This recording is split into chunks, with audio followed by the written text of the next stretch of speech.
Hello and welcome back to the Metropolitan Grid. My name is Andre, and thanks so much for tuning in. So this is Terminal Directive. It's been out for just about a week now, and we've been systematically rolling through all the cards, talking a bit about some first impressions at least. And we're now on the corp side, so we're going to start with Haas-Bioroid and talk about all the purple cards that we have, and a couple neutral ones. Just a quick disclaimer, I suppose. We're not talking at all about the campaign here, nothing about the campaign experience, so we're just talking about all the cards in relation to constructed deck building and Netrunner, so there's going to be no campaign spoilers whatsoever. Also, second thing is that there is what are they called, like notes in the description below, timestamps, so if you want to go to a specific card, there's a lot of them and we'll be talking at length. You can always jump around to where you want.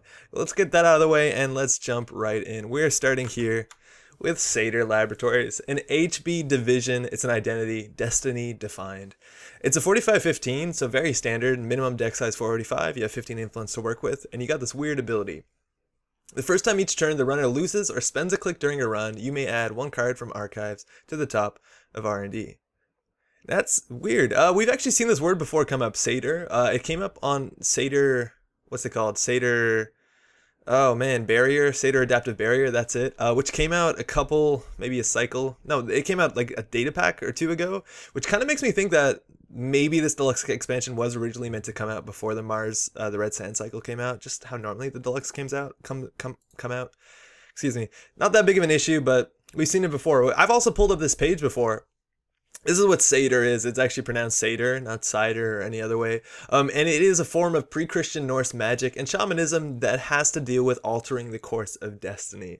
I think that's really fantastic in terms of theming. The idea is that the HB identity that controls what R&D comes up and controls basically their next turn is definitely defining their own destiny, and that's awesome.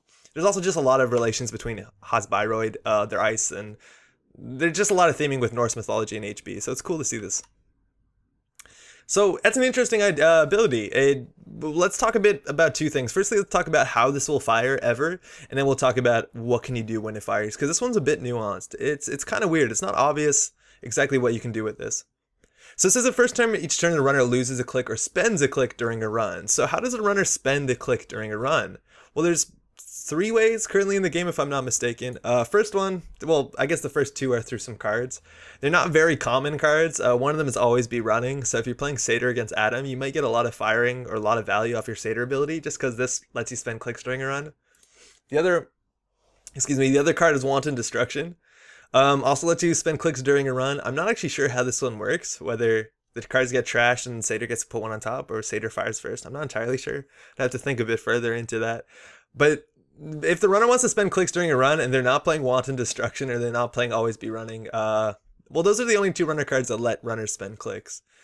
Now, that might seem underwhelming, but generally the way that runners spend clicks during a run is because of these ice. These are called Bioroid ice. And the vast majority, not 100%, but the vast majority of Bioroids have this thing on the top that says the runner can spend some amount of clicks to break up to some amount of subroutines on the ice being encountered.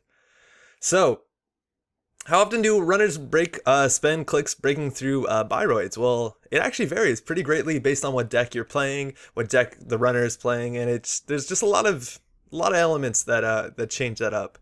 This is Fairchild 3.0, which I brought up as an example because I think this might be the most click-through Bioroid in the game presently. And that's largely because it's super expensive to break, especially in the early game. And if you run into this on your first click, pardon the street's actually pretty loud. It's been loud today, but sorry. If the runner clicks through this or the runner face checks into this and they hit it, they generally don't want the subroutines to fire because they're very, very, very good subroutines. So they generally spend their whole turn clicking through it. Other ice that sometimes get click through more often than not actually is Ichi 1.0. Ichi 2.0 doesn't see that much play on competitive tables at least, but Ichi 1.0 sometimes is hard to deal with. So runners do click through this one kind of often. Eli 1.0 used to be click through a lot, but I think less so now just because there's easier ways to deal with Eli. But this is Bioroid ice, and it's really good ice. Most HB decks run a majority of Bioroid ice. Actually, Vikram. Is it Vikram? No, I'm thinking Ravana. Ravana actually gets clicked through a fair bit too, once it's good, because it is expensive to break, and spending 2 clicks is generally a lot of times cheaper than breaking it. So I think if you're playing Seidr, you're probably going to be running a lot of Bioroid ice, just because it's good. If it fires, you get your ability to fire if the runner clicks through it. The only issue with this is it's kind of the sort of a like Seidr, if you're dealing with Bioroid ice, there's a chance your ability is never going to fire if you're just basing your ability off of ice. If you're playing against a deck that's really good at breaking ice or has a really strong economy, so a lot of times that's stuff like prepaid Kate, it generally doesn't have to click through these things, or stealth breakers. A lot of it's actually, or even if it's Anarch and they're just trashing your ice, stuff like that, right? If the runner never clicks through your ice, your ability is not going to fire. So maybe you want to look through other ways besides just taxing the runner with some ice. Oh, actually, before we get it, there are some pieces of ice. These are things that also can fire. These are the ways that Corp can get the ability to fire, excuse me. So yeah, the Bioroid ice is the way that the runner can spend clicks, and these are the way that the Corp can make the runner lose clicks, which is another way that you can fire Seidr. It's even if the runner loses clicks. So there's, again, a lot of ice that does that. Enigma is a pretty common piece of ice. If this does fire, your Seidr ability does go off. It's a pretty good piece of ice. And you have some other kind of weirder stuff, like Hourglass. I've never seen this card get too much play. In theory, if it does fire and the runner doesn't break it, it is devastating. It wipes their whole turn. However, this piece of ice just means run through it last click and it won't be an issue. There's ways to punish that, but that's kind of cool. You have Viper. Viper is basically like a beefy Enigma with traces. It's a fine card. And then this is the last one, which is Troll. And Troll, I think, gets some special attention because it's technically the only piece of ice that can sap a click or make the runner lose a click. And it doesn't depend on whether or not the runner is going to break the ice. Because that's a problem with Bioroids, that's a problem with Enigma and Vipers, that if the runner breaks all the subroutines, it's never going to fire. While Troll, mind you, if you haven't noticed, doesn't have a subroutine. So if the runner loses a click, they have to lose, if the runner loses the trace, excuse me, they have to lose a click or end the run. And if it's the last click, they have to end the run. This is a 2 influence card, and Trace 2 isn't very good. So I think if you want this to fire, you're going to probably have to spend money into it. So if you're spending 2 credits a turn to make this Trace 4, and then the runner might actually just lose a click, or maybe just ends the run, I don't know. You'll get your Seidr ability to fire, but for 2 influence, and you're going to have to heavily invest into this card, it's not fantastic. Trace 2 on its own maybe isn't terrible, and maybe it isn't terrible against a runner without Link, but with a runner with Link, you're paying 2 influence for a card that will cost them basically 1 credit per run, unless you're boosting it. That doesn't sound fantastic. It's an interesting card, though. Another card that does unconditionally allow you to fire your Seidr ability is False Lead. If you have false lead scored, you can actually forfeit it while the runner is running and technically get your Seidr ability to fire. Doesn't seem pretty great. This is an expensive agenda to score technically, and I don't know if that ability is fantastic. And then I think the only other card that unconditionally makes a runner lose a click during a run is Ronald 5. And actually this card we're going to spend a lot of time talking about in a bit because I think this one is actually very, very, very relevant suddenly. And this card didn't see a lot of play, at least in my areas, before Seidr came out. Just to give you an idea of some other cute stuff that work with, Heinlein Grid is really nice with this deck because if the runner loses or spends a click, if your deck is built on that, they also lose all their money. That's incredibly good. I think this card is fantastic. And then you just have to be careful because there's a bunch of other cards that seem at first like they'll work with Seidr, but they don't. We don't have art here, but this is load testing. It came out in the last data pack, Station 1. And this one just says when a runner's next turn begins, they lose a click. That's not during a run, so it doesn't fire. Same with Voting Machine Initiative. This makes them lose a click, but not during a run, so it doesn't matter. And then Enhanced Login Protocols, which seems like it would work, doesn't work. Because they have to spend the click before they make a run. So none of these work. The only ways I'm pretty sure I'm not missing anything, let me know if I am, is Ice, if they're playing Always Be Wanting a Wanton Destruction, or False Lead and Ronald 5. And those are actually like pretty limited options. So again, if the runner is breaking all your ice and you're never sapping clicks or they're never breaking clicks, this ability is almost never going to fire besides Ronald 5. So how good is that? I don't know. We're going to talk about Ronald 5 in a bit. I first want to talk about what this ability does. Like if it fires, what can you do with it? So you take a card from Archives and put it on top of R&D, and that has a couple of effects, 3 effects probably. Firstly, you get to recur something. It's a slow recursion. It doesn't put it into your hand like something like Archive Memories does, but it puts it on top of your deck. That's interesting because the runner is running R&D on the turn that they lose a click or the run that they lose or spend a click. You can now put something on top of your deck. Even if you want to be sneaky, you can make it a snare or something like that. It doesn't say you have to reveal it, but if it is a face-up card in your archives, you technically do have to reveal it. But you can, in theory, put something like a snare or some sort of trap on top of your deck. Even if that's not the case, and you just take like an ice and put it on top of your deck, or an operations, probably better, and put that on top of your deck. If the runner's only accessing a single card, they're never going to they're never going to hit an agenda, and that's interesting. On the opposite side of the coin, though, that slows the game down. Like, ideally, well, not ideally, if you're going to score agendas, you need to draw the agendas. And if you're not, like, spending clicks to draw or drawing heavily and your Seidr ability is firing every turn, you're in theory you're not going to see a lot of new cards. And then at some point, if you're, like, recurring not great cards, the runner might just be ahead of you in tempo because they're going to be drawing through their deck getting money while you're just seeing the same cards over and over again. That might not be terrible, specifically if you're building some sort of prison deck, but just be mindful with the cards that you want to recur. Sometimes recurring a sure gamble, or sorry, a hedge fund isn't fantastic when in theory you'd rather be drawing new cards because you don't have a win condition in your hand. So do be mindful about that. There's some interesting cards that you want to perhaps... I just want to talk about making news. Yeah, I think this ability, if you're not building anything weird, I pulled all these things, the tabs up as talking points, but it's pretty scattered at this point. This ability this idea kind of seems like making news was, at least originally, where making news gave you recurring credits for traces. And this ability wasn't ever that fantastic just because it largely was only used during subroutines firing on pieces of ice. And I think if you're using or playing an identity that benefits off of almost entirely off of firing subroutines of ice, you might be disappointed in a lot of matchups where runners just don't let subroutines fire. And that kind of has the making news problem. Making news did get a lot better with more cards that trace on the runner's turn, on the corpse turn outside of ice, things like currents or just hard-hitting news, stuff like that.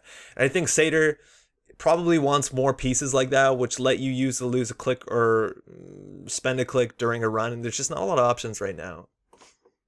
So what cards do you want to put on top of your deck when you recur them? I think blue level clearance or green level clearance even is actually a pretty good card to put on top of your deck. The fact that you're not drawing new cards is replaced by the fact that you're putting a card on your deck that helps you draw. It does sort of, like, it's not amazing tempo, because in theory you would have drawn the next card, but it's not bad at all. It really isn't that bad at all.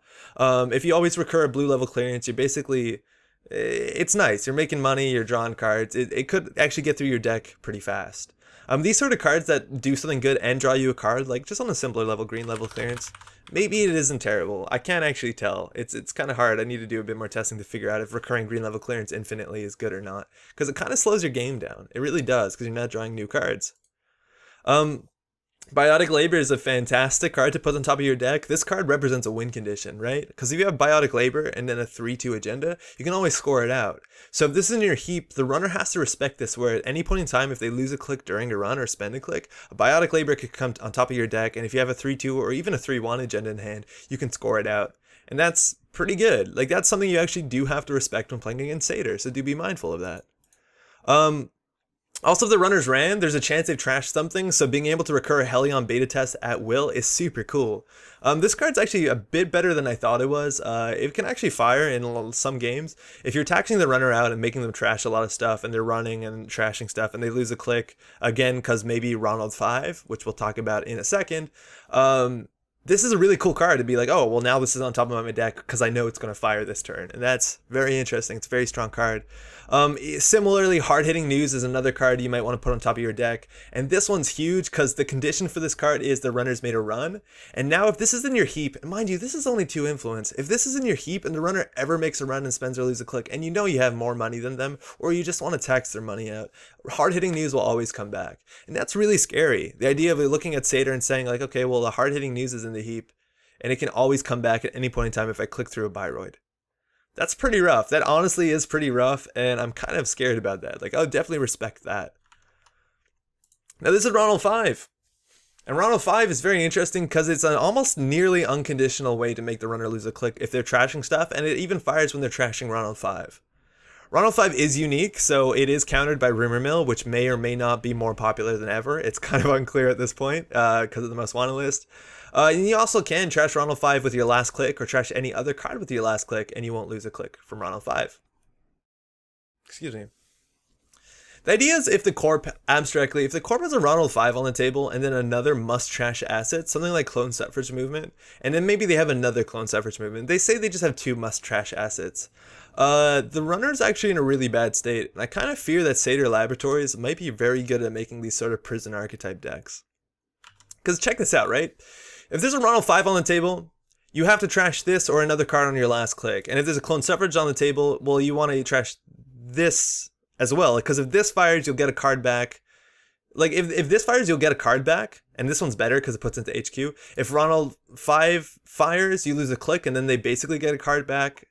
And so you're in a really hard fork in the road because Friends in High Places is probably in the archives.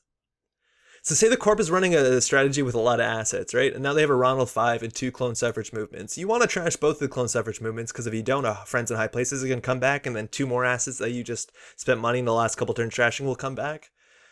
But you can't, because if you do trash one of these, Ronald 5 will fire, and then the hard hit Friends in High Places will be back on top of the deck anyways, and then the Corp can play Friends in High Places and Ronald 5 will come back. Like, this is very prison-y. This is incredibly prison-y. And I think if you don't have a remove from game ability, something like Solid Slums, that this might be an issue. You can also play Archives Interface to get rid of these cards. Solid Slums.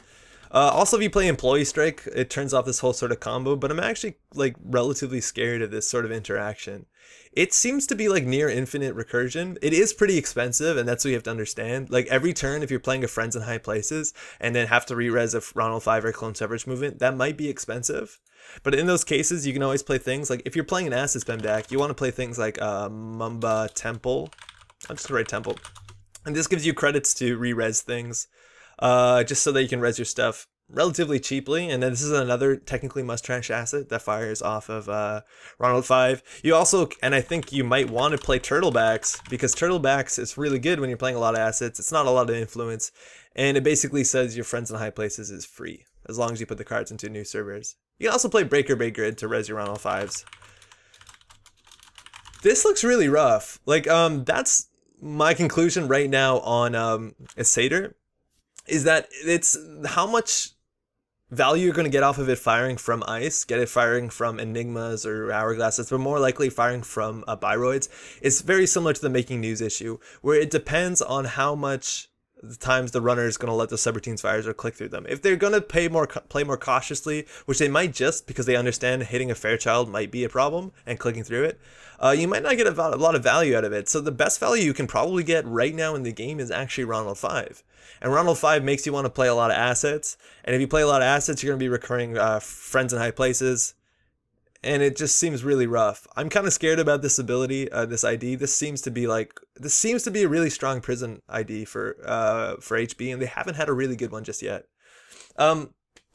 Interesting things about like the infinite recursion of putting a card on top of R&D, why it's super good for a prison deck as well, is that if Ronald 5 fires, there's always going to be the same card from Archives on top of R&D, so it's going to be very hard to win on R&D.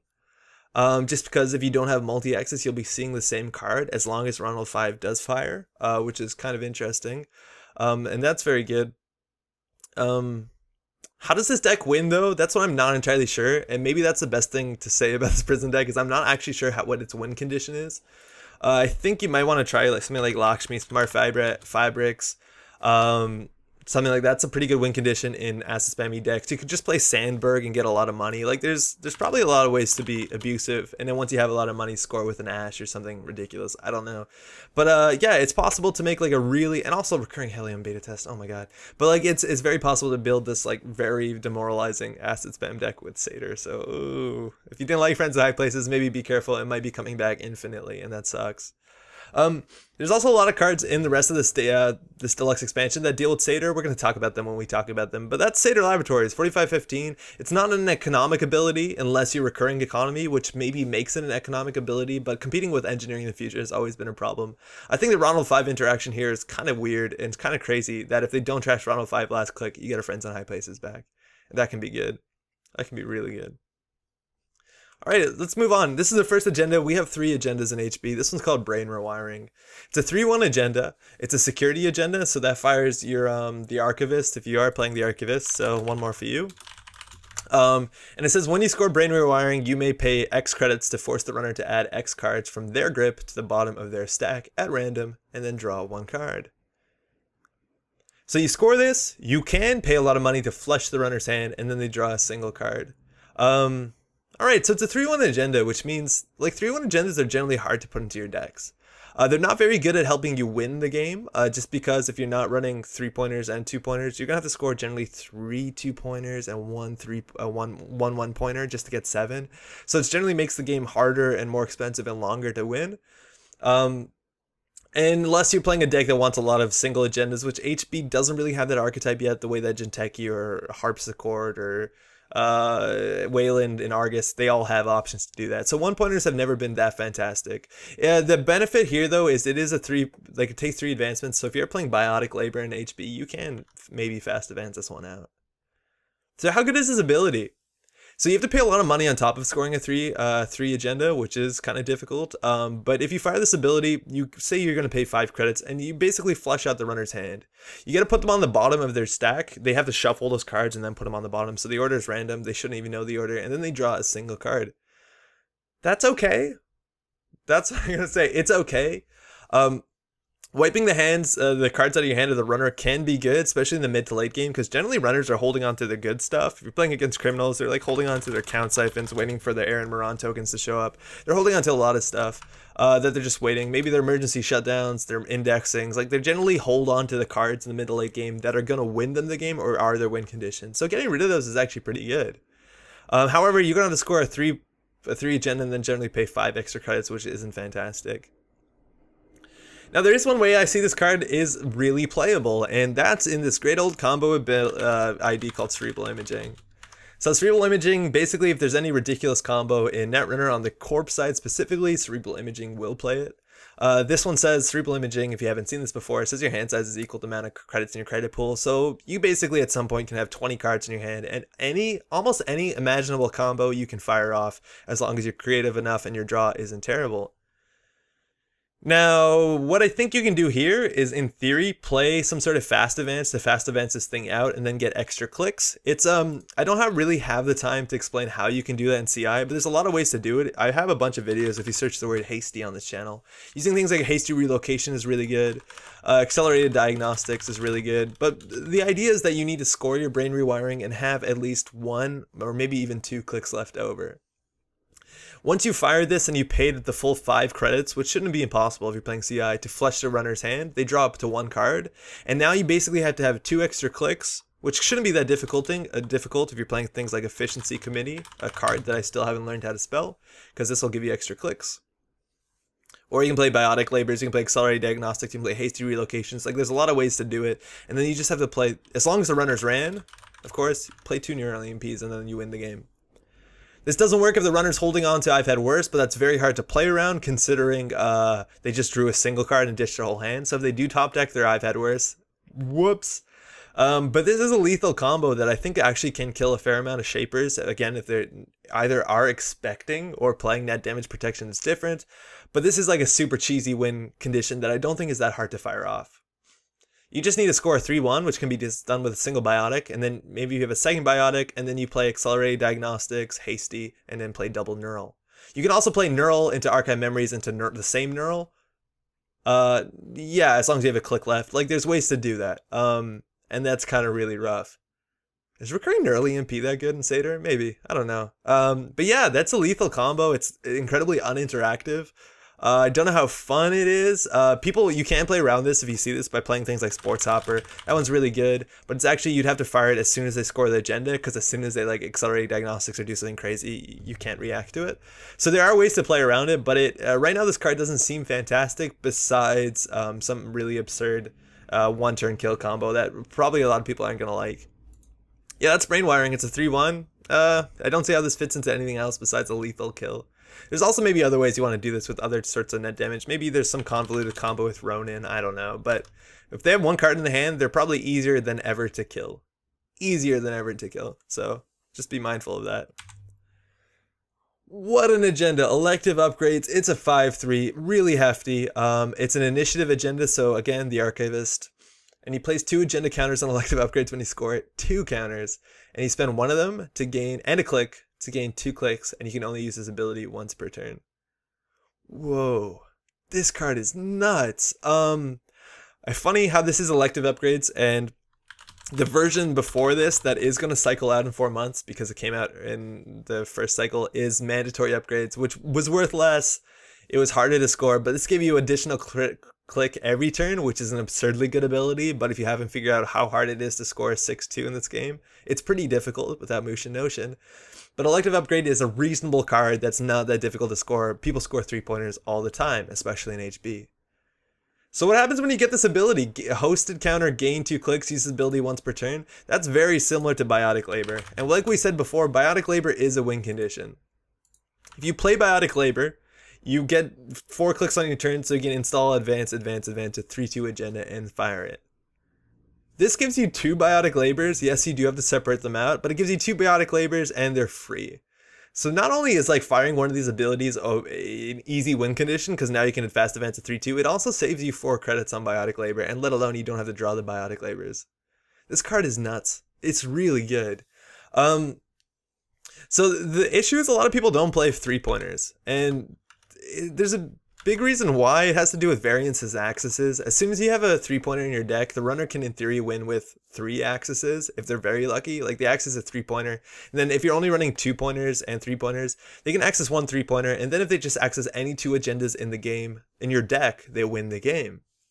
Global Food Initiative is probably the most played 3-pointer in the game currently, and that's because it's worth 1 fewer agenda points in the runner's score area. So the idea is, if you're only running global foods and 2-pointers, the runner's going to have to steal 4 agendas. While elective upgrades in your deck means that the runner can easily win the game by stealing only 3 agendas. And that's a huge deal. That's a really, really big deal, because it heavily changes the math, where if the runner gets now 17 accesses, they have a high probability of winning. And now if with like elective upgrade, maybe the number's only 14 or something like that. That's a really big deal if you're trying to min-max how you're going to win the game. And admittedly, Global Food Initiative doesn't have a cool ability on it when you score, like elective upgrades, but a lot of times Global Food Initiative is the last agenda that you score in a match. The idea is that you rush out the 2-pointers, because a lot of the 2-pointers, specifically in HB, things like accelerated beta test, actually give you really good abilities in the early game. And then once your servers are set up and everything's been accelerated, then you generally get a nice big server and score your 3-pointer in it, your Global Food Initiative. Elective Upgrade is useless if you score it as your last agenda. It does nothing. So in theory, this kind of flips the script a lot of times, where you want to score this agenda first, just because once you have this scored, it might actually be trivial to close the game out. If the runner can't stop fast advance with things like Clot or the Source, you just you just have to spend one of these counters on this agenda. I can't believe this agenda gives you 2 counters, by the way, but you have to spend one of these things and then pay 3 credits, 2 credits in Engineering the Future, and score your next agenda. It's so good. I'm interested to see if this gets playable Global Food Initiative. It's definitely a much riskier include, but the high roll on this thing, like if you get this out turn 2, turn 3, if you can rush this behind 1 piece of ice and an ash, something like that, this card's absurd. Not only on top of that, yeah, you can use this to score agendas, which is the most obvious win condition attached to this card, but just being able to spend a click to get an extra, getting an extra click per turn, that's really good. Like there's some circumstances where this helps you purge and then install a card. This helps you just, maybe you just need 1 more credit. Maybe you just need 1 more click to play a hedge fund. Like there's so many ways in which this can help you in a game besides just scoring a 3-2. Scoring a 3-2 is obviously the best one though. It also pairs really well with Jeeves because it's very easy to fire Jeeves, so then it becomes easy to fast advance 4-2s. With an Elective Upgrade, it's also like you can never advance a 4-2 agenda. You can put agenda down that takes 4 advancement tokens, and then you can score it next turn, and the runner might even think it's a down his campaign. Like you can do so much with this card. The one condition though is that you have to score it early. And that's interesting. That's very interesting. I'm excited to see whether or not this card gets played. It might just. We haven't seen a lot of 3-pointers get played because their abilities haven't been that great as of recent, and or they haven't been defensive. This is by no means a defensive agenda as opposed to something like Future Perfect, but its ability is so good that I think it might just see play on its own, even if it does, in theory, swing the game to the runner if they access it. It's cool. It's definitely a good 3-pointer. More 3-pointers have to be at this power level to see play, because as we've seen classically, the way and the ease that runners can get accesses in this game, 3-pointers have to be absurdly good because they're not worth the risk including your deck. They really aren't currently, and that's why Global Food Initiative is everywhere, even if it costs influence. Talking about good agendas, this is Successful Field Test. It's a 4-2 agenda. It's a research subtype. Hasn't mattered so far. And says when you score Successful Field Test, install any number of cards from HQ, ignoring all costs. That is so cool. So generally 4-2s in Netrunner have either, again, well, this is every agenda, isn't it? They have to have really good effects to see play, because there are so many 4-2 agendas in HB and neutral that this thing is competing with, and other 4-2 agendas that come out are competing with, that the space is really tight. Like, you can always play corporate sales team. This card gives you so much value. Is this 2 words? Yeah, it's probably 2 words. This card gives you so much value. If you just fire this and you install like 1 piece of ice on a server with 2 pieces of ice, and that's it, like you just install 1 piece of ice, you save 2 credits in a click. That's not terrible. That's not awful. It's not fantastic compared to corporate sales team, but it's not terrible. This card also like accelerates your board state. If you install advance this and then you score it next turn, now you can install an ice on your remote server. You can install an upgrade in the remote server, and then you can install another agenda in the server. Like, this thing lets you go. It lets you fly. It really does. There's also, like, in the best case scenario, you could be playing something like Cerebral Imaging. And I don't actually have a very creative combo deck for this so far, but it's not hard to imagine that you're playing a Cerebral Imaging deck and you have 20 cards in hand, and then you fast advance one of these out, which isn't difficult in CI, and now you install 6 pieces of ice, 7 assets, 3 upgrades. Like, you just do something absurd where your board state suddenly explodes. There definitely is a good combo deck in there somewhere. If people have been trying out with that low testing Victoria Jenkins deck, I think this makes it a lot more reliable. But this card's so good. It's so good in so many archetypes. It's such a flexible card, and it's a kind of like enabler card that will just create archetypes on its own. Again, in the worst case scenario, install 2 pieces of ice, install an ice, and then put an agenda after it. Install an ice, put an Adonis campaign. Like, that's fine. That's really okay. But in the best case scenario where you built your deck around this, perhaps you install double advance this, and then you, on your turn, you advance, and then you place, or you advance. I don't know, the point is you play like a draw card, like blue level clearance, and then you score this thing out that's been sitting on the table. So now you can install more cards, and you're not flooded. It's just absolutely fantastic. It is a really strong ability. It's, again, only good if you have cards in HQ, so if you're flooded, it's not fantastic unless you want to install 4 agendas on a turn, which is funny. But it's just good. It's just frankly good. It's a lot of tempo. It can be a lot of credits. Remember, this doesn't play install costs, so your ice get cheap. It gets easier to build a big server. That's also really good for something like Architects of Tomorrow, that just wants to strap ice onto servers. You score this, you can strap your whole hand worth of ice on servers, and it's good. It's a good tempo card. It saves you a click to install agenda. It saves you so many clicks if you're installing ice. I'm repeating myself. It's a great card. This will definitely see play. It definitely holds up for 4-2. Also, you have to understand, Project Vitruvius is no longer going to exist in 4 months when it cycles out of competitive, and this is a really good slot for that, so this will probably be popular. There's probably so many good combos with this. Alright. Estelle Moon.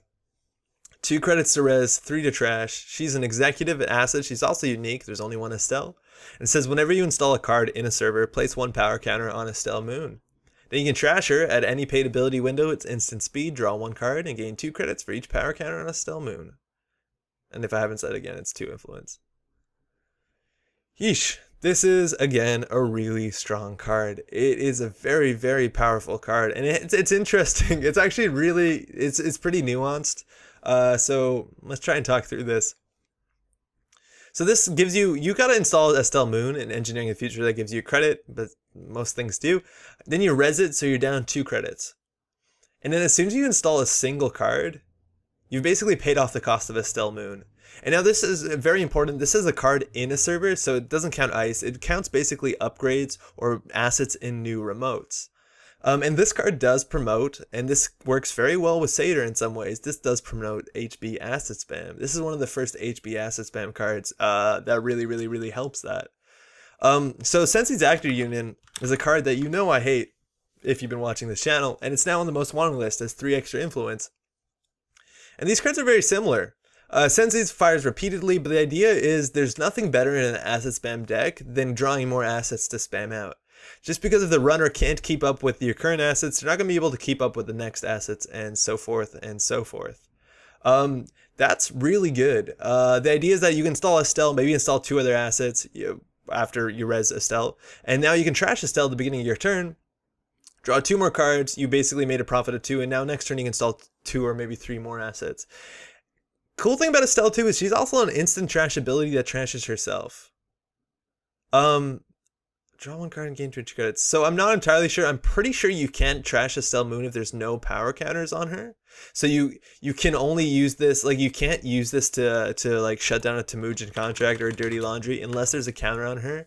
So do be mindful with that. But she is in theory an asset that trashes herself. So as long as there's counters on her, you can like put her in a Temujin server, then install another asset and then trash her to like to destroy the Temujin, which has utility in the modern meta. But also, the one very interesting thing about Estelle is she doesn't have a May condition on her. Like most cards like this will say you draw 1 card and gain 2 credits, or you may draw 1 card for up, not may, but up to. You may draw up to 1 card and gain 2 credits for each power counter on Estelle Moon. I didn't word that properly, but the idea is that if you have 7 counters on here, you have to draw 7 cards. Which at some point that might be an issue, or it might be really, really cool. It might be an issue, but again, it might be really, really cool. So the idea with this thing is you can fire it.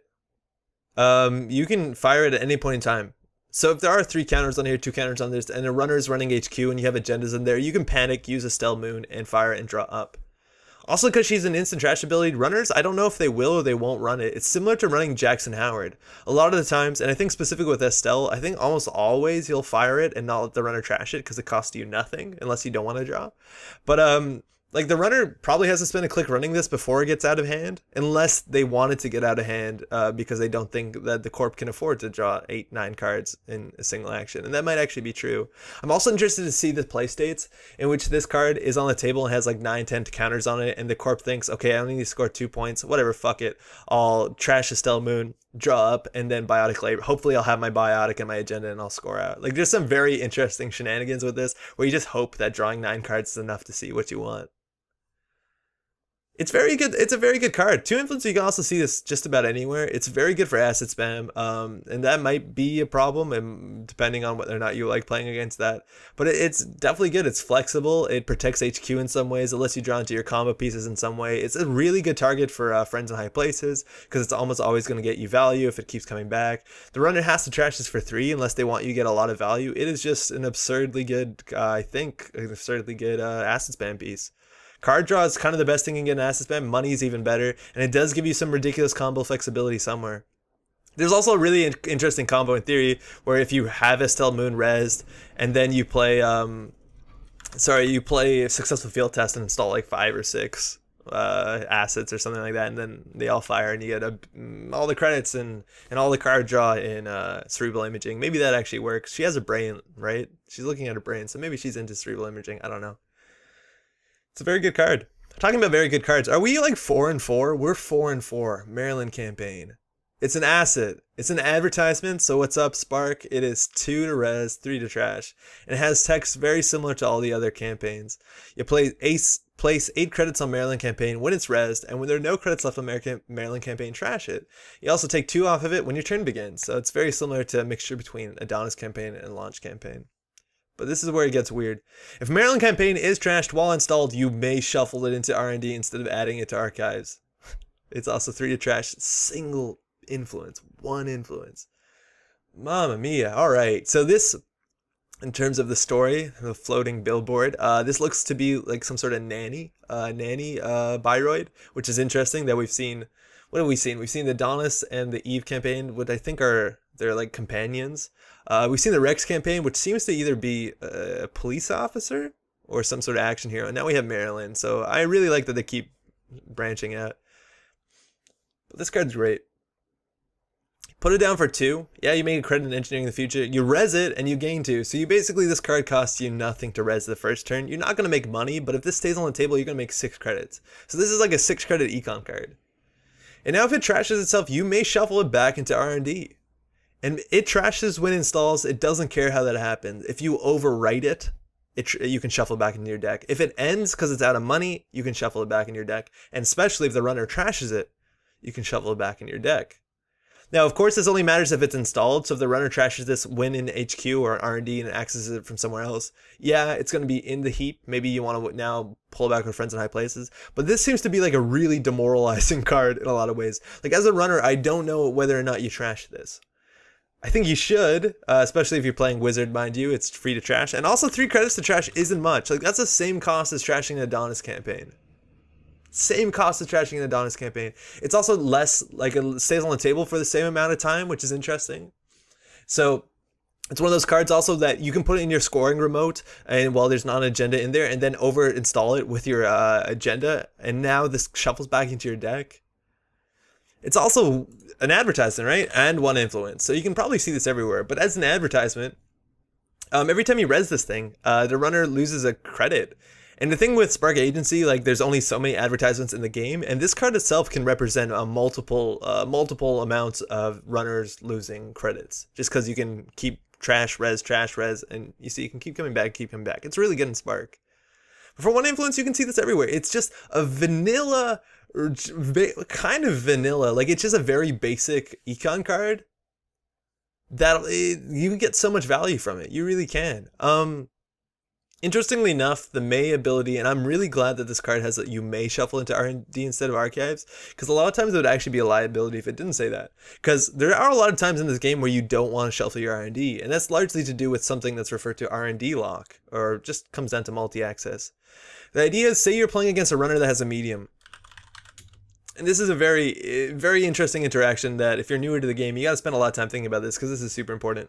So say the runner has a medium and it has 3 counters on it. So they just ran R&D and they just saw 3 cards. So that means a couple things. Firstly, you're not going to draw an agenda. For the next couple turns, you're not going to draw an agenda. And if your deck relies on drawing an agendas and you can't stop the medium, you're probably going to lose the game. Just because you're never going to be able to see an agenda, because next turn the runner's going to see 4, 5, 6 cards maybe, and they'll always see the agendas before you draw it. In that case, if the medium is loaded with tokens also, and then the runner trashes Marilyn Campaign, and you choose to shuffle back in the R&D, you've also now just shuffled your deck. And if the runner has a click left, they can now run R&D and see 4 cards, because the medium gained a token, but more importantly, see 4 new cards. As opposed to if they just ran R&D again when they would have only seen 1 new card. So there are actually a lot of situations in which shuffling your Marilyn that shuffles your R&D is really bad for you, and those mostly come down to multi-axis. Even a single axis can be rough. Like, the idea is that the runner can see the top of R&D, go trash your Marilyn Campaign, you think, yeah, whatever, I'll shuffle back in, and then go see in top of the R&D and see another card and maybe steal an agenda. And you do have to be mindful about that, and I think that does provide some interesting decisions with this card. Inversely, there is also some very interesting interactions on the positive side with this card. Say again, the runner just ran R&D and saw the top 3 cards with their medium, and now you know, okay, I'm not going to draw an agenda. So when your turn begins effects happen before your mandatory draw. So this Marilyn Campaign can now take the last 2 credits off of it and you can trash it. And now you can think like, okay, well, I know the runner's going to see has seen the next 3 cards. So I have no chance of seeing that agenda. But I know if I see a 3-2 agenda, I biotic it out for the win. So what I'm going to do is I'm going to shuffle the Marilyn Campaign in when it's trashed. And then mandatory draw a fresh card that the runner hasn't seen. That's very valuable, and this card allows you to break R&D lock and is interesting to play around. And if this card doesn't trash itself in theory, you can install as your first action over the Marilyn Campaign, trashing it to shuffle R&D and then maybe draw twice. Admittedly, yeah, you are breaking R&D lock, which is good, but also admittedly the medium now can be an issue because they're going to see 4 new cards. But the idea is that this card does allow for some very interesting play on both sides, and I don't think you should unconditionally always shuffle this back into your deck. There are some interesting decisions on whether or not you should fire it. Oh, this is coming up now too. There's some interesting interactions with this in advanced assembly lines. Because with its advanced assembly lines, you can in theory now shuffle R&D sort of, if you have the setup, sort of at will. So if the runner does something like indexing, and now they've organized the top 5 cards, if you have an advanced assembly lines before they run, you can fire this to install a card over your Marilyn Campaign if you can, and hopefully trash it and shuffle R&D. That's cool. Also, totally should have mentioned advanced assembly lines works beautifully with Estelle Moon. Absolutely beautifully with Estelle Moon, because this card gives you money and it counts as like installing 2 cards. Very good. This is a great card. 1 influence, you're going to see this for a long time. It's not going to cycle out of the game. It's pretty nuanced. It's a standard economy card. So if you see your corp not having enough econ, spend an influence on this. It's also really good to have econ cards that go into remote servers, just because generally if you install a card in a remote server, a lot of times the runner wants to go spend money and see what that is. If you're playing a deck that relies entirely on operations, sometimes the runner just won't interact with you, and that can be a problem. So having cards to bait the runner to runt is super valuable. This card is solid. It's really good. All right, we were at what, 4 in a row, and now we've hit Eli. That's a pretty good run, huh? Eli 2.0. He's a barrier, Bioroid. He's a he, right? Do Bioroids have gender? 5 to res, 4 strength, and it's a 2.0, so it has the beautiful condition the runner may spend 2 clicks to break up to 2 subroutines on Eli 2.0. And its subroutines are the Corp may draw a card. May is good, and it says end the run, end the run. It's also 2 influence, making it a bit harder to splash than Eli 1.0. Let's look at Eli 1.0. Eli 1.0 was such a good card that it found itself on the most wanted list for a year or so, maybe, because this card, it was so overstated at the time. This, mind you, has only 2 subroutines. Yes, the runner can spend a click to break each one, same strength, but it costs almost 50% less. Almost 50% less. And Eli 1.0 has got a bunch worse than the meta just because now the card that breaks it. Oh, I was going to write Spiderweb again. Why does that keep happening? Is Paperclip. And Paperclip breaks Eli 1.0. I should open this in another one. Paperclip breaks Eli 1.0 for 3 credits.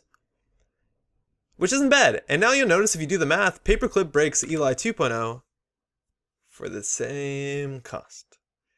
And that's kind of where my joy about the new Eli, which is something I thought I'd be super excited about, kind of ends. So this is a 2.0, and the idea that you can only spend 2 clicks to break 2 subroutines make this thing a lot harder on a face check, but also a lot easier on a face check in some ways, right? Like if you hit this on a face check, you have 3 options. Firstly, you can let it fire.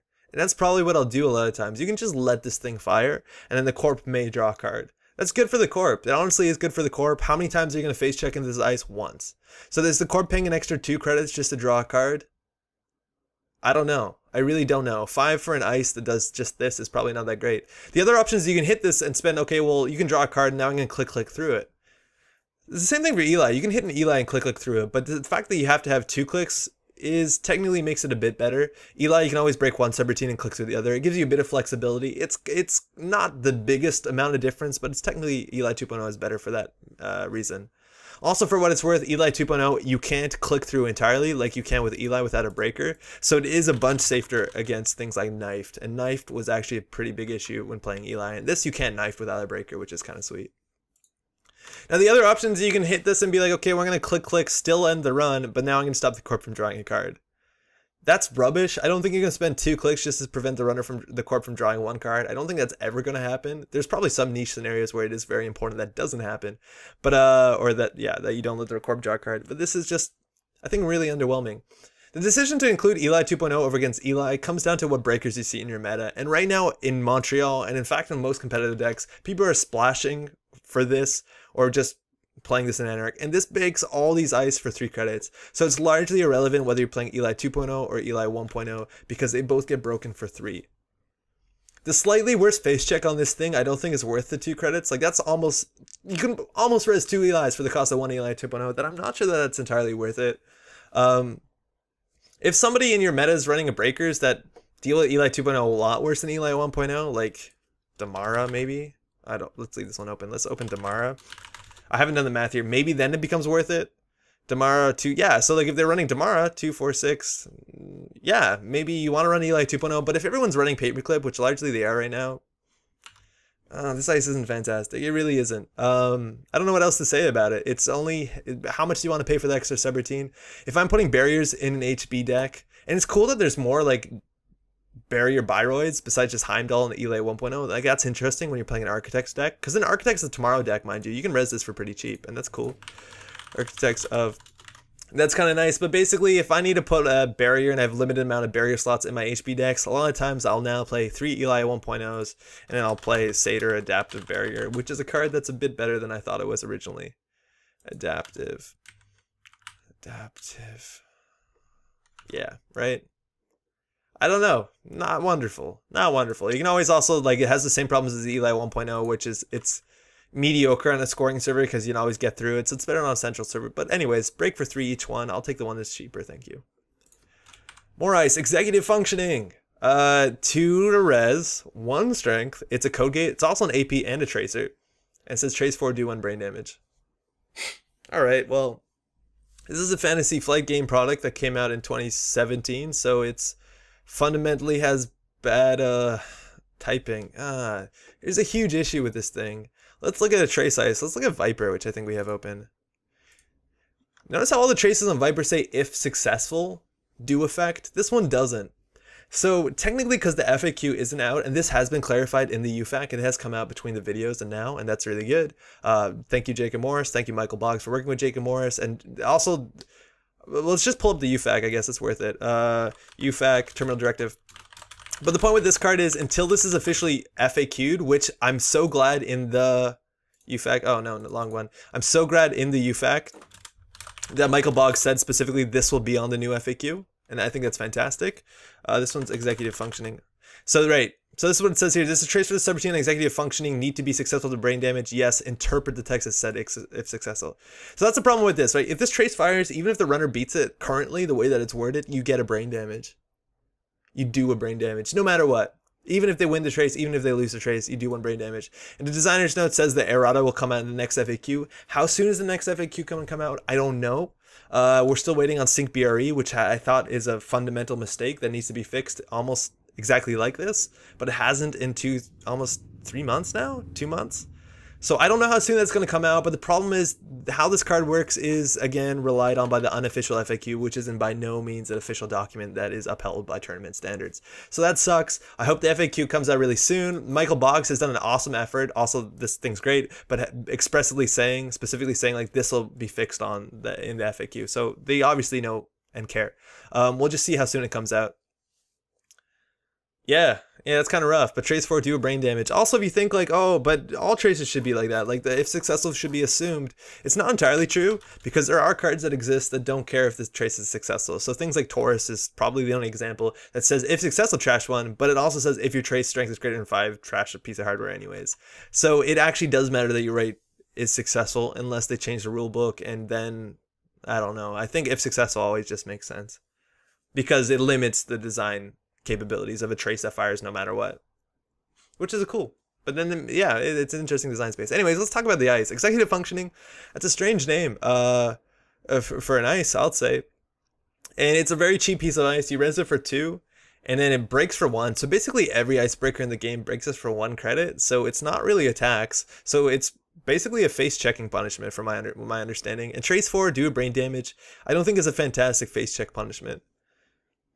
If the runner hits this and they want to pay for the brain damage for the trace, they can. At least, in minimum, they're paying 3 credits so they have a single piece of link. And that's not bad that this ice costs them 3. But also, if they have a breaker, heaven forbid they have a Yogg. If they have any code gate breaker, big nail. Big nail. They break this for 1. That's not fantastic. So if you don't even get this out early game, if you get this out by the time that the runner has installed their code gate breaker, this is just an understated piece of ice. Trace 4 do brain damage. Just gonna break this for 1.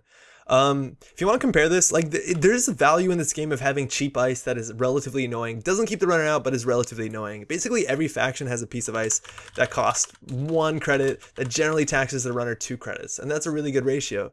In HB, if you want to play this, you have Fairchild 1.0, which again loses to Yogg 0.0. But if the runner hits this, they either have to trash a card or pay a credit or lose 2 clicks. So this card is half the price and taxes twice as much.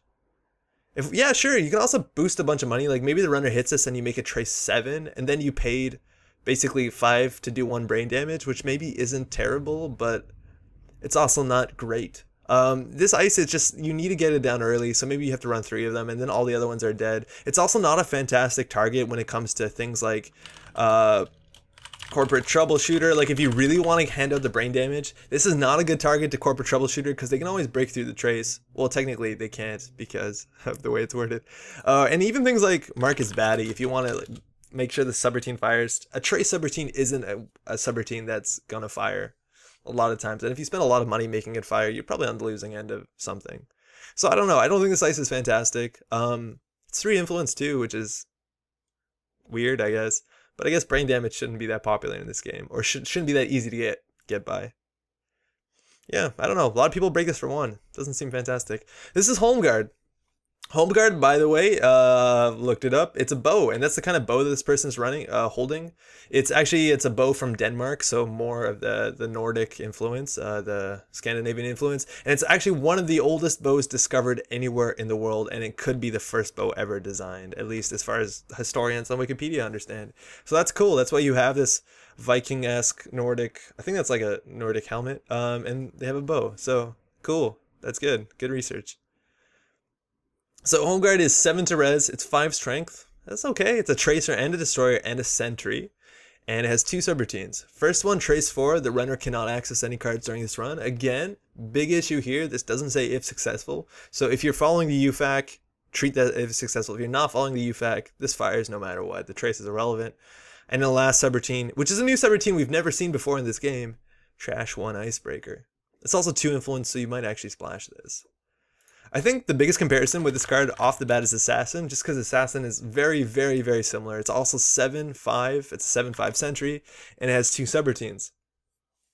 One of the subroutines is Trace 4, Trash 1 program, the other one is do 3 net damage, Trace 5, which is definitely different. Is Holmegaard strictly better? It might be, specifically if your deck doesn't care too much about net damage. Trash 1 Icebreaker is definitely more limited than programs, but a lot of times trashing a Icebreaker is better than trashing a program. Like, I don't think that limitation, it's going to matter in some cases. Like, trashing a Magnum Opus is good. Trashing, like, a Daemon that things are hosted on is really good. But trashing an Icebreaker a lot of times is enough. It really is enough. It's interesting, too, like, there's a lot of ice and HP they have to respect if you don't have a sentry breaker. Like at any point in time, and I know it's not that popular, but Rototurret can be an issue. You have to deal with this, and that's always been a thing with HP. Oh, do they have 4 credits? My program might be lost. And now this one is like pretty relevant. A 5 strength sentry is hard to break. 7 is expensive, but Assassin did see play when it came out. And I think a big reason Assassin stopped seeing play is about a month into Assassin being popular, people started running a lot of Link for controlling the message, and people were playing Nexus Kate.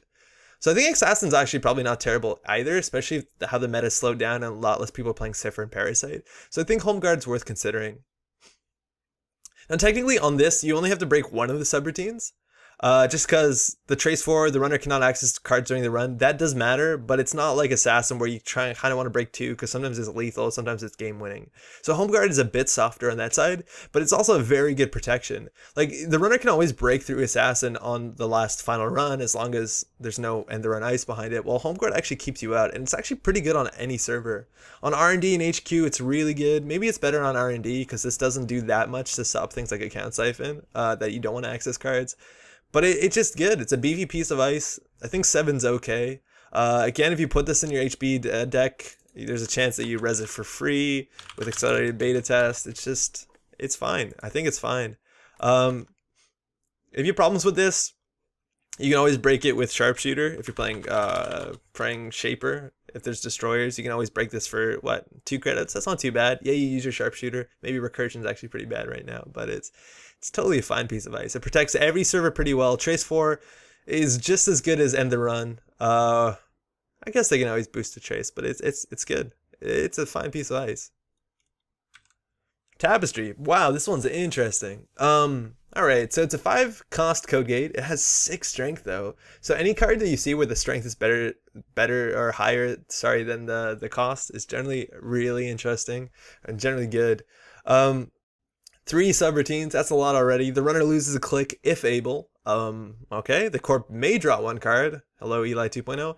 And then the Corp may add 1 card from HQ to the top of R&D. So even more control of your destiny if you want to play this in Seidr. I said it wrong after.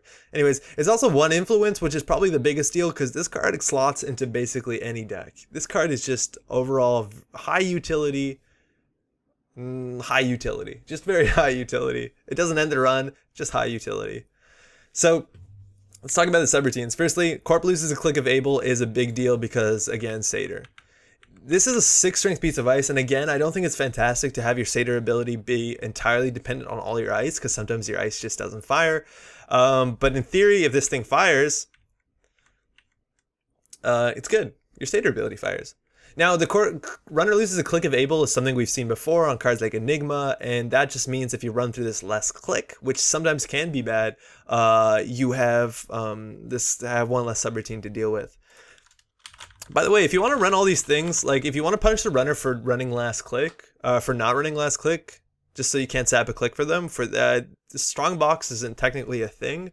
It technically is a thing, which actually protects agendas. Also, strongbox. Oh, I totally forgot about this. The strongbox does work really well with Seidr. So for those who called it out at the beginning of the video, I said it later in the video, so it's cool. But yeah, also strongbox is cool. I totally forgot about that one. Yeah, I guess there are cards that make you spend a click. Are there other cards that we're missing on Seidr here? Because I just looked up spend. Is there spend click? Slide Corp? Yeah, maybe there are other ones. No. Yeah, Ruhr Valley actually works with Seidr too, doesn't it? Oh, no, that's pretty big. Okay, so I'm missing some stuff here. We definitely are. Oops. I'm not going to edit that in. Hopefully you get this far in the video. Yeah, I think Ruhr Valley is one that we technically missed. Strongbox we technically missed. Clicking through Turing also, in theory, is different than a Bioroid. I'm hoping that's all we missed. I don't want to derail this too far. But yeah, Ruhr Valley. Oh no, Ruhr Valley doesn't work because it's before they make a run. Okay, so we did perfectly besides Strongbox. Anyways, Strongbox. Sorry. So the point is that if the runner's going to run through Tapestry last click to not be able to deal with the subroutine or not have to deal with the subroutine, you can punish that with Strongbox, which is pretty interesting. Corp may draw a card. That's generally good. I'm glad that it says may, so you can mill the Corp with this. The same way that, God, I don't know why, but the same way that Watchtower doesn't say may on it actually makes it a huge liability. A huge liability. And this one doesn't say draw a card, but that's the idea. Oh, you're not going to see it, but it doesn't have art.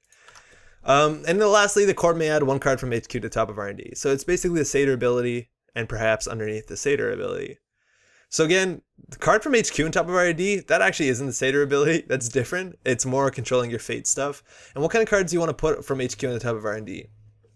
Because this is one influence, you can do this in any faction. So you can easily put this in an Anarch deck and then just put snares on top of R&D. Oh, you're running R&D? I can pay 5 for this. It's really hard to break. And now at any point in time, I can put a snare on top of R&D. You can also do things like shock, fetal AI. Like you can just put traps on top of R&D at any point in time. Even if you're using this just to be like, shit, whatever. I'll put an ice. What's an ice look like? I'll put an ice on top of R&D. And they're running R&D, that's cool, because that means if they don't have multi-access and they're not breaking this, they'll never access anything new. There's the same problem here with Seidr, which this technically slows your game plan down, because now on your mandatory you draw, you're drawing this instead of a new card, and that's not fantastic. It stalls out the game more for you than maybe the runner, but I don't know how wonderful that is. If there are cards in the game that either, like any card that says on access is a big deal, you don't have to reveal the card you put on top of R&D too, which is kind of cool. So you don't have to show I'm putting a snare there. It can just be like, oh, I put something there. Are you going to access? And I probably won't. That's cool. That's definitely an interesting effect. Definitely an interesting effect. It's one influence, and that's a big deal. Some people also might think you want to sub boost this thing because it is a big, beefy code gate, but I ought to argue that's actually probably a bad thing to do to this one. Because as soon as you sub boost this one, yes, you get an end the run on a 6 strength code gate, but it's also a 6 strength barrier. And now Paperclip breaks it for 5. And I don't think that's better than just like trying to see the Corp or trying to see the runner struggle through this with an Abagnale, which already breaks this for 6. Yeah, or 7 in theory if they want to break all of it. So I think if the Corp is playing or the runner's playing Paperclip, a lot of times sub boosting this makes it worse. It's good. You can also in theory like combo this with other subroutine like positional ice, like chumming this is interesting because now they have to break all of them. They can't just let you draw cards or reposition things. It's also good on any server in theory. Like if you put this in front of HQ, it's also great because you can add your agenda to the top of R&D. And of course there is like combo potential with this when it comes to with the runner. Like the runner can run this on R&D and just so that you draw a card and put a card on top of R&D and then run HQ because maybe the agenda density in HQ is lower because you just put an ice on top of R&D. Like it has some interesting things with it, but all in all, very annoying card. Very fine card. It's definitely a card you want to put on a central server, a server that you know the runner's going to run a lot, just because it's really hard to deal with this thing. And heck, like even paying 5, even if they just lose a click, that's worth 2 credits at least, right?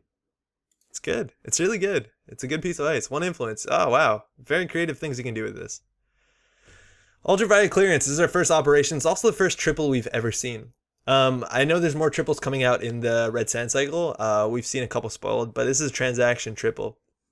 Costs 6. It's pretty expensive. And so as a triple means as additional cost to play this operation, spend 2 extra clicks. So it's your whole turn, right? And you gain 10 credits. So basically you gain 4 in positive, and then you draw 4 cards, and you get to install 1 card, but you do have to pay all costs, so you can't like cheaply install ice. If there were hidden partitions on the server, I know I'm the head of this department. And ultraviolet, mind you, is something that the human eye can't see. So Princess Space Kitten, maybe she has an advantage. Princess. All right, wow, the clearances kept coming up. Nobody thought that would happen. Everyone thought they would stop at blue because they started getting wacky, and then violet came out, and that was even wackier, and now we're all the way at ultraviolet, which is super violet. So yeah, violet level clearance came out a while ago. This card sees play. It's super good in cerebral imaging, but like, there's kind of a weird thing about this card.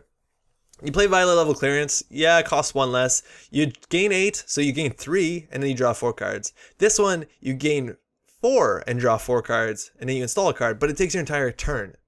Sure, violet level clearance is trashable. Sure, violet clearance is a terminal, so it actually is pretty hard to weave it into your turn. In fact, it's impossible. But ultraviolet clearance, as far as you can concerned, almost could be called terminal because it takes your entire turn. Admittedly, you can play this with Jeeves or that elective upgrades or something like that to make it easier to play this thing, but in theory it's very similar to violet level clearance. I like violet level clearance a lot more. Inherently, I think it's easier to play. Sure, playing at the end of your turn sucks. Yes, it can be trashable, but it just seems like you get a lot more for your click, a single click, than you do for your entire turn. Like, this is spread out, and it's not that much better. For you, 2 more clicks, you basically install a card, gain an extra credit, and that's really rough. I don't think that's fantastic. Where's this going to see play, if it's going to see a play at all? Just like violet level clearance, it's going to see play as cerebral imaging. Maybe cerebral imaging needs more cards to help them draw just things out of their combos. I'm not convinced that it's necessary at this point. Violet level clearance also did see play. I played it in some rush decks, some next design rush decks. I want to go really fast, and that's kind of the problem with ultraviolet here, is that it is a rushy card, and it's cool that you can spend your entire turn getting money and drawing and then installing the agenda, but I think you do technically have more flexibility with the violet level clearance, and that's kind of obnoxious. Best part about this card, obnoxious wasn't the right word. Best part about this card was accelerated diagnostics, because in theory, you can accelerate diagnostics and ultraviolet clearance, avoid paying all additional costs, so you don't actually make it a triple. You play this as a single, and then you gain 4 credits and draw 4 cards and install a card as a single. And that's a really big deal. And that's the biggest reason why I think you're going to see this card in cerebral imaging, because how far back do we have to go to find this? Oops. Okay, apparently not. Because the idea is with these decks, if you haven't seen these decks before, if you play something like Hasty Relocation, you can put this card on top of your deck, and then you can accelerate diagnostics to play it, and that's a super, super, super good click. Not only does it give you money, not only does it draw you cards, but it actually kind of messes up your Hasty unless you play it as the last card, the accelerate diagnostics. It also installs a card, so it's a mixture between lateral growth, blue level clearance, and just a stronger money card. So that might actually see a bunch of play. This is really good with accelerated diagnostics. Also, it could see play if you're playing our boy Brian Stinson, because it is a transaction. It's also 4 influence, mind you, so you're not going to play this a lot of times in Core Wayland. But if you are playing Brian Stinson, maybe in cerebral imaging, maybe somewhere else, yeah, you can avoid all additional costs, so you basically gain 10, draw 4 cards, install a card for a single click. That's really good. That's really, really good, but again, this is 4 influence, this is 3 influence, so you'll probably be splashing Brian into maybe custom biotics, something like that. It's a weird card. I didn't think we'd see more clearances, and there's actually one more in this deluxe, but yeah, I don't think on its own it's that much better than violet clearance, but if you have it with other combo stuff, and accelerated diagnostics doesn't play well with violet clearance, ultraviolet clearance does play a lot better with accelerated diagnostics. And this is more clearances. They keep coming. So, we got a clearance here, but it's not an operation. All the other clearances were transaction operations. This one's an upgrade. It's also a security protocol, which as far as I'm concerned, that's a new subtype, right? I'm pretty sure that's a new subtype. So I'd be excited to see more of those in HB. They're actually interesting. Security protocol, yeah, there's only one, right? It's 4 to res, it's an upgrade, so you can put as many as you want in the server also because it's not unique. And it's 5 influence, so wow. It's 1 to trash, so it's measly, and this is what it says. Whenever there's a successful run on this server, the runner must either take 1 brain damage or jack out. If the runner jacks out, you gain 5 credits, you draw 1 card, and black level clearance trashes itself. Wow. All right. This is an interesting card because a lot of times it's some mixture between a defensive upgrade and an offensive upgrade. So let's talk about the two cases.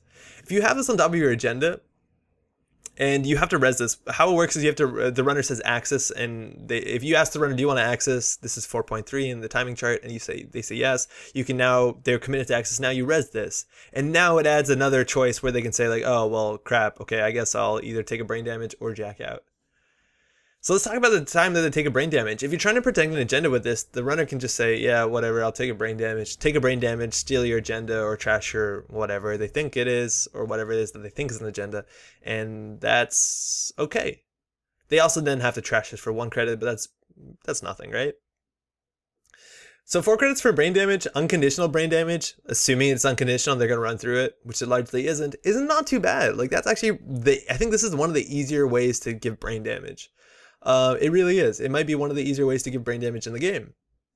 What does this pair well with? Well, abstractly it pairs well with Cybernetics Division, but abstractly Cybernetics Division doesn't have enough money to do anything, let alone res a 4-cost upgrade, so I'm not sure.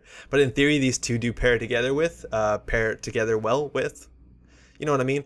So that's cool. Like that might work. Otherwise, you can also play this with defective brain chips, which is a 2-cost current, which says if you want to access my agenda with black level clearance, you're taking 2 brain damage, which makes this twice as good. It's obviously really, really, really, really good. But the thing is, this card gives a choice. The runner can also just jack out. If the runner jacks out, this card trashes itself, which is kind of rough. Now, luckily, like 4 credits to res is pretty expensive. But if you pen 4 and the runner jacks out, you gain your money back +1, plus you draw a card. And yeah, sure, you gain an extra credit, but the runner in theory saves the credit. And if they just jack down and they have another click left, they can just run this thing again. So you have to either make your server taxing that the runner can't run it twice, or make it so the runner has to run it last click. And running a last click again might become a thing if you're protecting this sort of thing, or not protecting, but you have this and you also have up your friend, what's his name? Ronald 5. Like maybe that does become a thing. But I think you have to play this similarly that you play Ash. Ash is a really good defensive upgrade, and Ash isn't going to be around forever. He's going to cycle out relatively soon, in 4 months. But the idea with Ash is Ash comes down to economy, and yeah, if you have more money than the runner basically has to run your server, trash Ash, and run again. And black level clearance is a lot of time like that. They could run the server, maybe they don't want to take the brain damage, jack out, and run again. Also, black level clearance works really well on top of Ash. If you have both of them, it makes the server really hard to deal with, but stacking any defensive upgrades generally does that. You can also stack like 3 black level clearances in the same server, in theory. Like you could friends in high places 2 black level into the same server and basically tell the runner, if you want to get through this, either, and the thing is, I think they fire 1 at a time. So the runner jacks out, deciding with one of them, and then the other one doesn't trash itself. So that's kind of cool. And with access to cards like friends in high places, it might not be that difficult to build this like zombie brain munching server, which again, I've been playing. There's some really good videos on this channel of zombie ETF or brain damage ETF deck, and I'm excited to try this in there. This card also pairs really well with Breaker Bay Grid. Glacier Wayland cards decks generally run this card anyways to free res their campaigns. And if you free res your back level clearance and then gain 5 credits from it, draw a card, that's not a bad economy card on its own. It does need support to make it good, but it's honestly not terrible. It's interesting. It's an interesting card. I think if you're playing this though, you have to actually play a brain damage deck, because a lot of times as a runner, to steal an agenda, if you're not playing a deck that's really threatening lethal damage to me in some way, I'll take a brain damage to access. You can kind of see this like the corp basically playing a stim hack. If the server costs 9 credits to get into and you have to run and spend a click and get into it again, it's basically just consider that you stim hacked into the server, gained 9 credits because you don't have to run it again, and then take a brain damage. You also have to trash this per 1, but it's weird, right? It's definitely strange. I don't know if this is that strong, and I think if you're not specializing in brain damage, you probably want to run Ash on top of this. Admittedly, this is annoying when you get a couple of them in a server, because if you get 3 of them in a server, you have to run that server 4 times if you don't want to take any brain damage, and I can see that being a problem. But on its own, again, it's really expensive, and the runner can just jack out and run again, while it being worse than Ash, because it's much more expensive. I'm not sure. It's interesting. It's definitely a cool card. And I think giving expensive, interesting ways that are technically interactive to do brain damage is kind of cool, because it makes that zombie ETF deck a bunch better, huh? Interesting card. This is Mason Bellamy. Mason Bellamy, I believe, That is Damon Stone's likeness in a card, and Damon Stone was the designer of this cycle. I believe that looks a lot like Damon Stone, right? Um, We've seen this before. Lucas Litzinger was in a card before. The card didn't see a lot of play, but a lot of the designers and people that work at FFG have been in cards. I think Research Grant is Lucas Litzinger. That's Lucas right there. And this is Damon Stone. Maybe there's a connection between where it's Stone and Bellamy, or Stone, sorry, and Mason. I'm not sure. Maybe that's a stretch. But there's also a card in the Wayland part of this thing that's called Mr. Stone, and it's not Damon Stone himself. So I think that's funny. Anyways, Seidr Upgrade, it's unique. There's only one Mason Bellamy. We've also seen Mason Bellamy's name on a bunch of stuff already, so it's cool to see him eventually. He's 2 to res, 3 to trash, not too bad. More to trash than res is always good. And it says, whenever the encounter with a piece of ice protecting the server ends, in this server ends, in which the runner broke at least one subroutine, they lose a click, if able. Wow. That's good. That's a good defensive card. I think this is one of the stronger ways that you can make Seidr Adaptive Barrier, Seidr Adaptive Barrier a good ability. Because if you have this in a server and the runner's going to break the ice no matter what, and that was kind of the problem that we had before with all your Bioroid ice, is if the runner breaks this ice, it's the subroutines aren't going to fire and you're not going to get a Seidr ability. But this basically says if you put this in a server, and the runner, and you res this, and the runner starts breaking subroutines, you're going to start losing clicks. Which is really good with Seidr because your Seidr ability fires. It's also, I think, specifically fantastic with Highland Grid because it basically says, oh, I see your choice is either break a subroutine and lose all your money, or let the subroutines fire, which might be bad subroutines, or might just end the run, keep you out of the server. That seems gross. It really does. This card seems absurdly good. Remember, this says whenever an encounter with a piece of ice protecting the server ends. So if you have multiple pieces of ice on a server, there's going to be more clicks lost. So in theory, if you're charging the server first click and there's 2 pieces of ice, you could lose 2 clicks and only have 1 click left. If there's 3 pieces of ice, it gets worse because you can only run the server once. Or not again, but on the other side of the table, load testing, by the way, makes this card better. So does Voting Machine Initiative. But Beth, Kilrain, Chang, and Hyperdriver technically fight against this thing. And I think this card specifically makes actually like black level clearance a bunch better. Because the idea is if the runner, because to play around this, runner has to do a couple things. Well, one thing. And I think the best thing they could possibly do is actually run last click. Because if they run last click, Mason Bellamy's blank. If they run last click, because they don't have a click to lose. That also makes sure Seidr doesn't fire, makes sure Highland Grid doesn't fire. But if they're running last click, that's how you can actually get value out of black level clearance. Because now the runner either has to jack out or take the brain damage. And I think any card that makes a runner run last click, it makes black level clearance worthy. Mason Bellamy is it's fine. Also, running last click makes a lot of other defensive things better. It makes things like what we said, Strongbox good.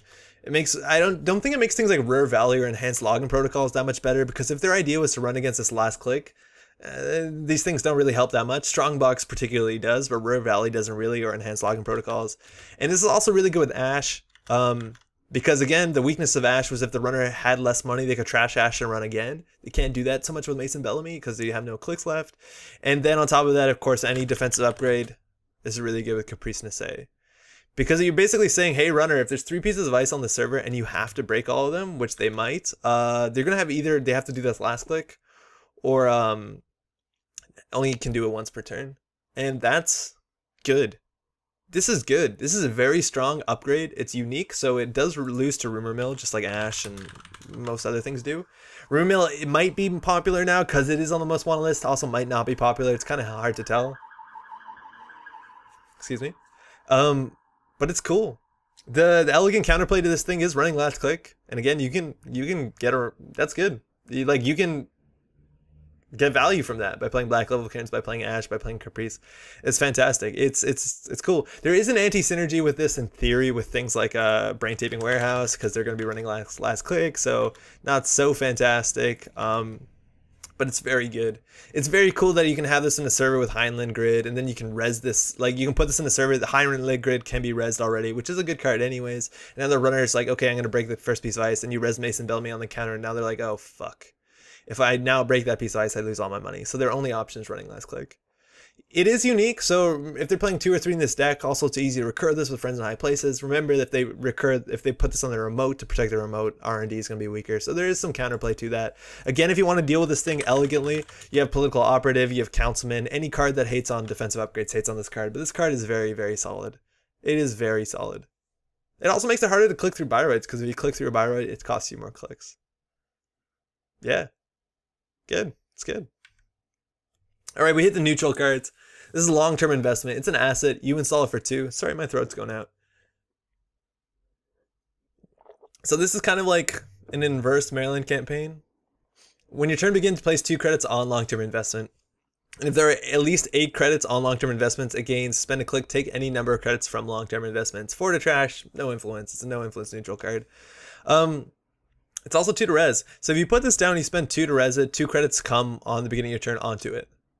And then you have to wait 3 more turns before you can spend a click to take 8 credits off of it. Right? It's also only 4 to trash, and it doesn't need to be trashed at any point until 4 turns later. So if you install this, it has to be on the table for 4 turns before it has to be dealt with. How is this good? How is this good? Like, I don't understand why this exists. Pad Campaign is the same numbers, 2, 4. Yeah, when you res Campaign, you don't make money. When you res this thing, you don't make money. But Pad Campaign gives you a credit a turn. If you're waiting 4 turns, or technically, yeah, if you're waiting 4 turns to get spending 2 clicks to make 8 credits, how good is that? Like, you're spending 4 turns and then 2 clicks to make 8 credits. So it's basically like playing really, if the runner doesn't trash this, like really, really slowly making 2 Shurgant hedge funds. That math doesn't even work out.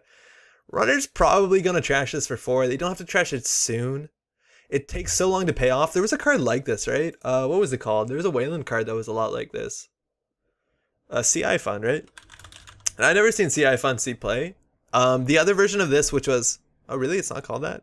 The other version of this that did see kind of some play was Algo Trading, and I think that one's really interesting. Oh, it's like that. But like CI Fund was the same idea, except it took credits from your pool. And the idea is that this is kind of interesting because it gets your credits away from your HQ, so you can't be siphoned or vamped, and there's some interesting interactions. This doesn't do it. This really doesn't do it. How long are you going to leave this on the table? Like, I think you're always going to click to take the 8 off of it. It takes so long to pay off. You're paying 2 credits to res it. I just think there's so many better economy options. Like, you can play Marilyn Campaign that pays off 6 credits immediately and so much harder to trash and remove from the game. Even Pad Campaign is comparable to this. I don't know. I think this card is rubbish. I don't get it.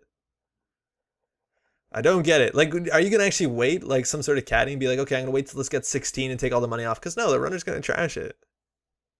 I don't know. I'd rather have something that pays off rather soon. Like a Pad Campaign is now relevant immediately besides waiting all this time. I don't know. Maybe.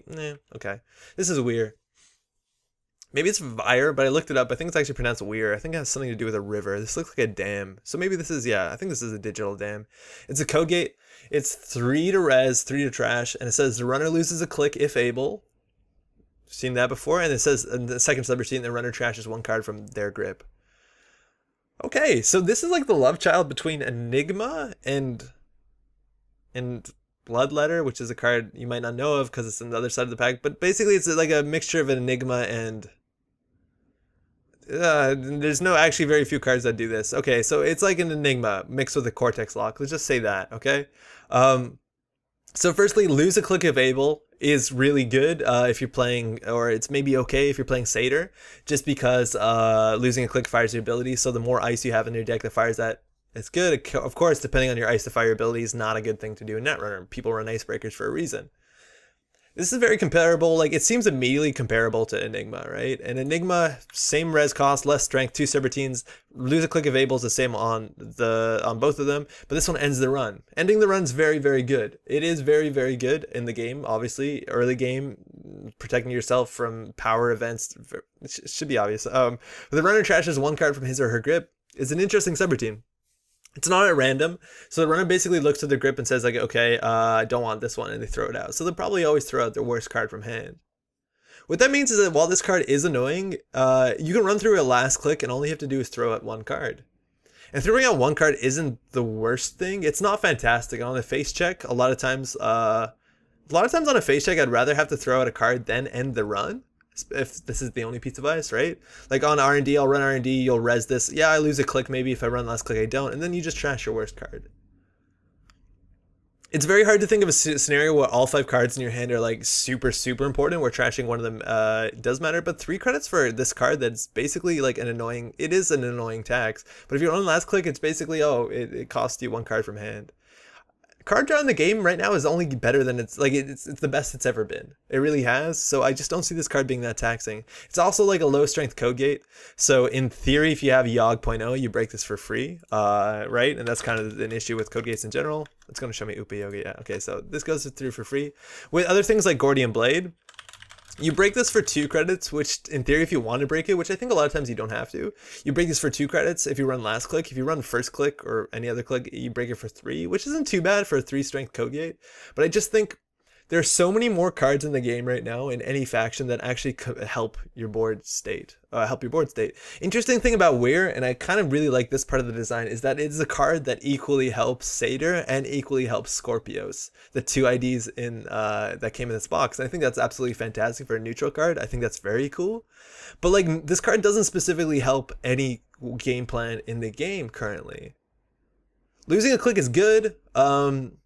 But trashing card from the grip isn't that impactful. Like if this said net damage, it suddenly becomes a lot better. If it said meat damage, even becomes a lot better, obviously because it's random, but also because it fires up other abilities.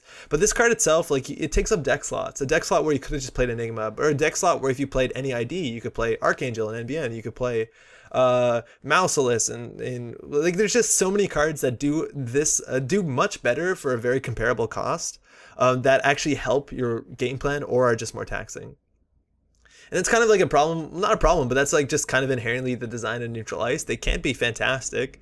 I think Enigma is fantastic. Like in terms of just an end the run code gate that has a face check punishment on it, it's totally worth the cost.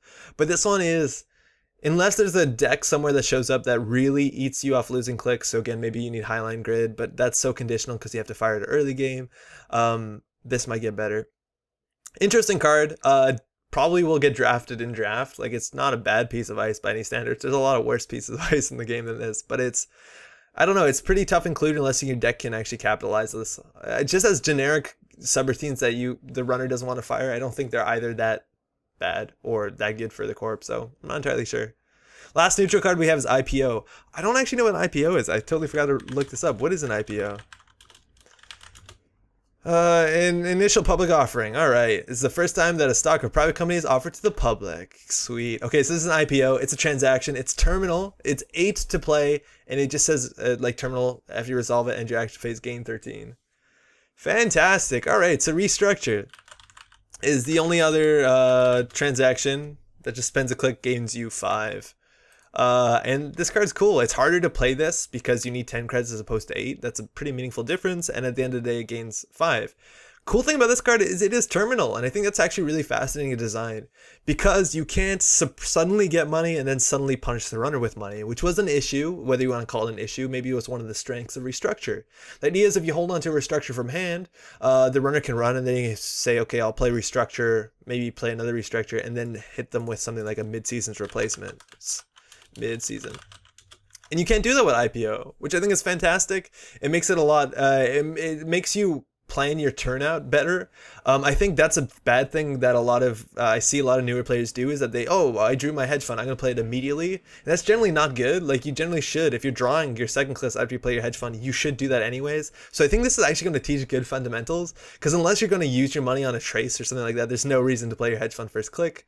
And that's cool that it does it. I also think it's just interesting that you have to plan your turn, and it makes this card very hard to abuse. You can't just suddenly fly up with money and punish the runner, and I think that's interesting. Restructure isn't going to exist in 4 months when it cycles out, and I think this card is. What that means is that there is going to be this 4-month window in which operation economy for a corpse is actually looking surprisingly good. You can play 3 hedge funds, 3 IPOs, 3 restructures, and that's a solid amount of money. Of course, because we built it, or is it Building a Better World? I think it's Building a Better World. The core Wayland IB, yeah, this one makes us gain 6. That's fantastic. That's so good. And now Building a Better World got 3 more really good cards. And the strength of this identity basically came down to how many good transactions there are. So for the next 4 months, it's really good. Like it gets a lot better than it used to be. Also, Brian Stinson plays this, and it basically just says gain 13. You do have to still respect the terminal because it's not an additional cost, but it's more Brian Stinson fodder if you want to do that. All in all, it's a good card. This will see inclusions in almost every deck. Getting to 8 credits is generally not that difficult, and gaining 5 credits for it is fantastic. Interesting play. I just think this is a really good neutral economy option, and I'm glad that this is printed. I know I talked negatively about some of the neutral economy cards in the runner side of the pack, but like this card I think it's just interesting. It's well designed, and I like yeah, I don't know, maybe process automation, huh? Anyways, yeah, this is IPO. Great, fantastic. That's the Wayland cards. That's it. A lot of really good stuff in here. Really, really good stuff. I don't think the Seidr ability is fantastic because it doesn't have that much built-in econ, and slowing down your game might be a thing by putting like hedge funds on top of your deck. But the prison idea with Ronald 5 can be an issue. Combo deck, good agenda, great agenda. This is technically a really good card. Fantastic card. Not sure. Fine. Great. Like, so many of these cards are really good. Mason Bellamy, fantastic, and an IPO is really good. We're off to a good start here on the corp side. Terminal Directive, Wayland just got a lot better. A lot of good ways to make really taxing servers. A lot of interesting decisions between the runners and the corps when it comes to spending your clicks and planning your attacks on servers. Woo! Anyways, let me know what you think about these cards. I'd be interested to see. I think there's like some pretty subtle interactions that go on with these cards. It's not difficult to imagine like absurd combos with Successful Field Test or absurd combos with Estelle Moon. I think both of those are very possible, and I might not have explored them enough currently. I'm excited to do that. So let me know what kind of decks you're excited to play and what sort of interactions you already are predicting to be kind of cool. And again, thanks so much for watching. Stay tuned. We'll have the Wayland side, and basically we'll finish up Terminal Directive. That should be coming out the day after this gets posted. So I think that'll be a Friday or Saturday. Thanks so much for watching. Stay tuned. We'll have more coming up shortly. Ciao.